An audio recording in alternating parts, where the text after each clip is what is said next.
इस्लामी मुल्क होने के बावजूद नाहक बेकसूर लोगों के ऊपर जो है हमला कर रहा है, उन बेकसूर लोगों की जानें ले रहा है। हमने सिर्फ हमला किया तो उन आतंकवादियों पे किया जिन्होंने हमारी बहू बहनों का जो है सिंदूर को उजाड़ा। हमारे देश का अब ये फर्ज बनता है कि वो अखंड भारत की ओर आगे बढ़े। पाकिस्तान के 5 टुकड़े कम से कम होने चाहिए, उनको अंदर घुस के मारना चाहिए ताकि इस आतंकवाद का जड़ से सफाया हो सके। पाकिस्तान की फौज डर चुकी है, ठिकानों से भागने लगी है और सांसद ने शरीफ को बुजदिल भी कहा है, क्या कुछ कहना चाहिए? बिल्कुल सही कहा है उसने बुजदिल, क्यों कि वो आसिम मुनीर जो उनका कमांडर इन चीफ है उसके हाथों की कठपुतली बना हुआ है और उसके पास में कोई विल पावर नहीं है। हमारे प्रधानमंत्री की विल पावर है जिसकी वजह से हमने अंदर घुस करके उनको मारा है, मुंह तोड़ जवाब दिया है और अखंड भारत की तरफ हमने एक कदम और आगे बढ़ाया है। भारतीय सूचना प्रसारण मंत्रालय ने गानों पर और जिस तरह के पॉडकास्ट जारी होते हैं उन पर भी रोक लगा दी है पाकिस्तान के। ये बहुत पहले हो जाना चाहिए था, अब लगाई है, बहुत अच्छा किया है, इसके लिए हम बधाई देते हैं हमारे मंत्रालय को। देखिए, भारत ने पहलगाम का जो बदला लेने की कोशिश की और लिया और हमारी उन बहू बेटियों को इनके मांग का सिंदूर उजाड़ा गया था, उसी को आधार बना करके हमलावर हुए और जो आतंकी थे उनको अपने अंजाम तक पहुंचाया।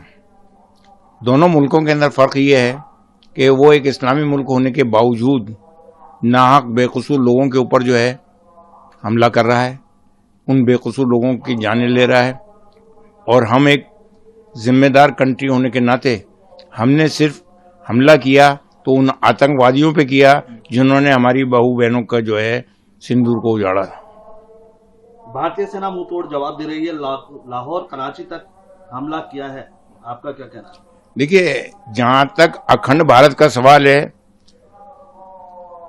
तो 14 अगस्त 1947 को भारत का जो विभाजन हुआ था वो गलत है। इसके ऊपर कई किताबें लिखी जा चुकी हैं, कई लोगों के, जिम्मेदार लोगों के जो हैं नेताओं के बयान भी आ चुके हैं।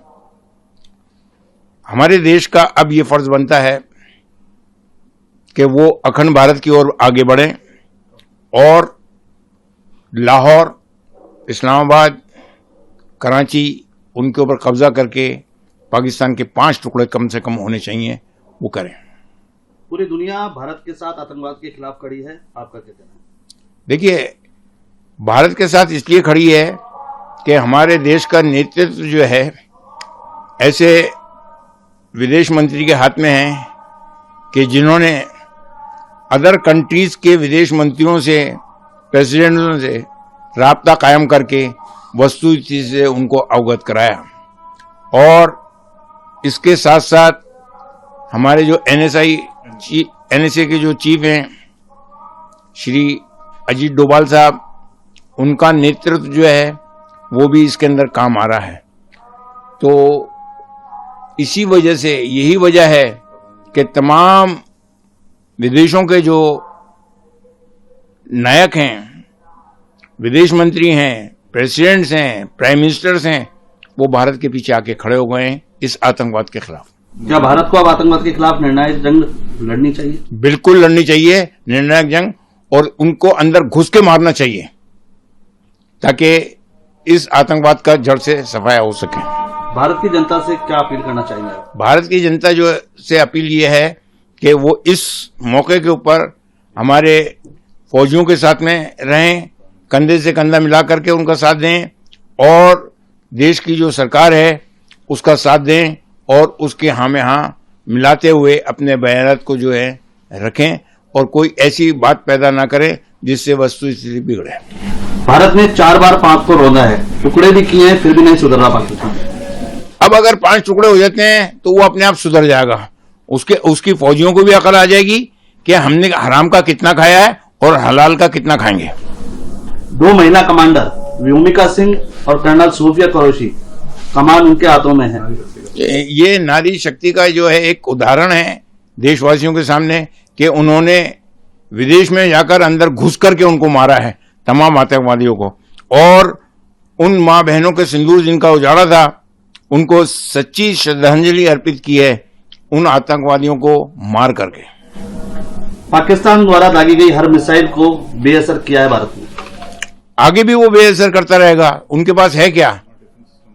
हमारा डिफेंस सिस्टम जो है वो इतना मजबूत है कि वो भारत के किसी भी इलाके से भारत के ऊपर हमला करने की कोशिश करे तो वो कामयाब नहीं हो सकता, और इसकी मिसाल अभी आपको सामने दिखा दी गई है। भारत के ऑपरेशन सिंदूर के बाद पाकिस्तान ने अंतर्राष्ट्रीय भागीदारों से अब ऋण मांगना शुरू कर दिया। आर्थिक स्थिति खराब हो चुकी है पाकिस्तान की। भाई, जिस तरह से दरगाहों के ऊपर जाकर के लोग भीख मांगते हैं, इस तरह से वो अगर भीख मांग रहा है कटोरा लेकर के, तो ये किसकी बदनामी है? उसकी खुद की वो बदनामी कर रहा है। As a prime minister, commander in chief खुद अपनी बदनामी करवा रहा है अपने प्राइम मिनिस्टर के द्वारा। 50 ड्रोन, डिफेंस सिस्टम और 8 मिसाइलें और लड़ाकू विमान भारत ने गिरा दिए पाकिस्तान। ये तो बहुत कम है। अगर वो इससे ज्यादा भेजता तो इससे ज्यादा गिराते। हमारे भारत की फौजें इस काबिल हैं, इस लायक हैं, हमारा डिफेंस सिस्टम इस काबिल है कि वो उनको बॉर्डर पे ही रोक सकता है। पाकिस्तान की फौज अब डर चुकी है, ठिकानों से भागने लगी, और जो वहां के पाकिस्तान के सांसद हैं उन्होंने शरीफ को बुजदिल भी कह दिया है। बिल्कुल सही कहा है, बिल्कुल सही कहा है कि उसके पास में क्या है नॉलेज मिलिट्री की? कुछ नहीं है। वो सिर्फ एक कठपुतली की तरह से प्राइम मिनिस्टर के ऐसे से बैठा हुआ है